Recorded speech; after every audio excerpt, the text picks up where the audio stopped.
The Echo of Neon City, the Shards of Silence. Voiceover narration.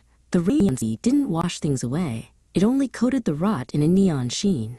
Elias had been running for hours, the brass camera heavy against his ribs. The silence was no longer just a shadow in his shop, it had become a tide, erasing entire blocks into a static-filled void.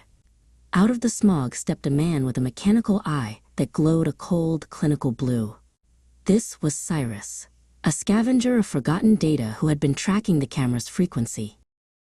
Voice-over narration. They ducked into a hollowed-out subway station.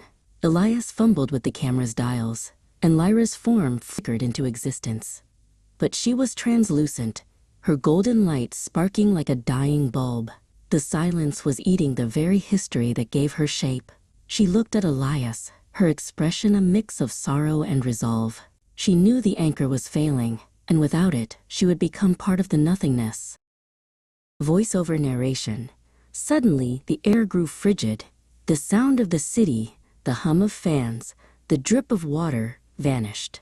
From the tunnel emerged Vanta, a tall, spindly figure wrapped in robes of pure, light-absorbing black.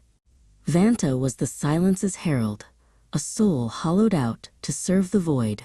With a wave of a hand, the tiles on the wall dissolved into gray dust. Cyrus stepped forward, drawing a jagged pulse blade, his face set in a grim mask of defiance. As Cyrus fought to hold back the herald, Lyra guided Elias's hands. The camera doesn't just see the past, Elias.